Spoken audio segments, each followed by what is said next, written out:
Assalamualaikum warahmatullahi wabarakatuh. Alhamdulillah wassalatu wassalamu ala Rasulillah. Segala puji bagi Allah Jalla Jalaluh. Salawat dan salam semoga senantiasa tercurahkan untuk baginda Nabi kita Muhammad alaihi salatu wassalam. Amma ba'd, kaum muslimin yang semoga dirahmati oleh Allah Jalla Jalaluh. Masih berbincang tentang ar-raja, tentang bagaimana kita beribadah kepada Allah SWT dengan penuh pengharapan. Ada banyak hadis yang kita baca di babur raja. Nah, silahkan dibaca. وعن أبي موسى الأشعري رضي الله عنه قال قال رسول الله صلى الله عليه وسلم إذا كان يوم القيامة دفع الله إلى كل مسلم يهوديا أو نصرانيا فيقول هذا فكاكك من النار. وفي رواية عنه عن النبي صلى الله عليه وسلم قال يجيء يوم القيامة ناس من المسلمين بذنوب أمثال الجبال يغفرها الله لهم. رواه مسلم. Dari Abu Musa al-Ash'ari radhiyallahu anhu, ia berkata bahwa Rasulullah sallallahu alaihi wasallam bersabda, jika hari kiamat tiba, Allah akan menyerahkan kepada setiap orang muslim seorang Yahudi atau seorang Nasrani seraya berfirman, inilah tebusanmu dari api neraka. Dalam riwayat lain disebutkan, pada hari kiamat kelak berapa orang dari kaum muslim datang dengan membawa dosa sebesar gunung yang Allah mengampuni dosa-dosa mereka itu. Hadis riwayat Muslim. Barakallahu fikum. Jamaah rahimakumullah, kalau kita membaca hadis yang baru saja kita menyimaknya, berarti potensi kita masuk neraka itu ada. Setiap muslim itu berpotensi masuk neraka, iya. Karena sejatinya di neraka itu ada tempat buat semua manusia. Ketika jumlah manusia itu umpamanya 1 triliun, maka neraka itu cukup untuk 1 triliun manusia. Beda kalau kita lihat penjara di dunia ini. Ada yang overload. Penjaranya itu hanya untuk 500 orang. Tapi kadangkala isinya 600 orang. Berbeda dengan neraka. Enggak. Makanya disebutkan pada hari kiamat itu, setiap muslim nanti diserahkan kepada ini orang Yahudi atau ini orang Nasrani. Ini menjadi penggantimu di neraka. Artinya muslim ini mungkin masuk neraka. Ya. Jadi tempat dia di neraka diberikan kepada orang-orang kafir.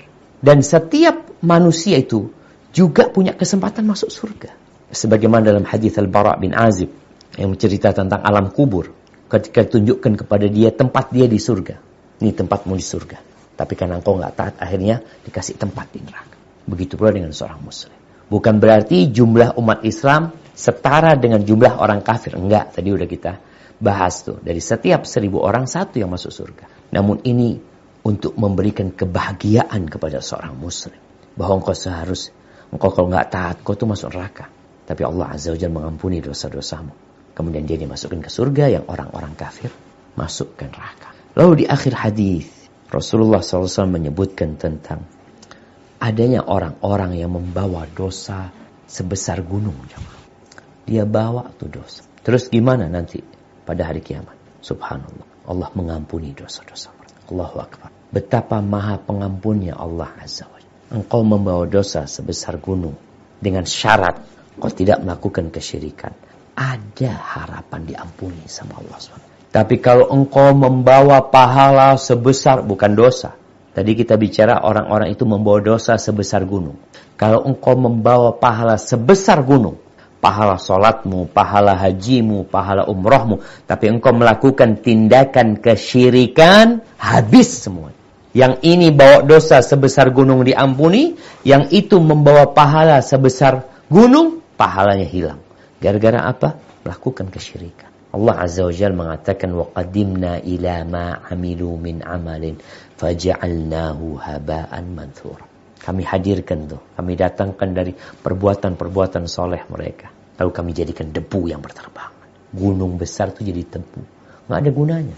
Karena dia melakukan kesyirikan. Dan di pertemuan yang sebelumnya, kita membaca hadis tentang balasan yang Allah berikan kepada orang-orang kafir yang berbuat kebaikan. Tapi dia tidak beriman kepada Allah Azza wa Jalla, tidak mentauhidkan Allah, Allah akan balas. Di mana? Di dunia. Di akhirat nggak dapat. Jadi hadis ini berkaitan dengan keutamaan orang yang mentauhidkan Allah Dan berkaitan dengan besarnya rahmat Allah Subhanahu wa taala. Sebesar gunung pun dosa yang engkau bawa. Kalau engkau ini enggak bertobat ya. Kalau bertobat selesai diampuni sama Allah Subhanahu wa taala. Ini mereka tidak bertobat. Tapi karena orang-orang yang mentauhidkan Allah, Allah berikan ampunan kepada mereka. Barakallahu fikum. Jamaah rahimakumullah, itu yang bisa kita kaji. Semoga ilmu yang kita kaji hari ini berguna buat kita dan bisa kita amalkan dalam kehidupan kita, dan semoga Allah menerima amalan kita. Sampai berjumpa kembali. Barakallahu fiik. Wassalamualaikum warahmatullahi wabarakatuh.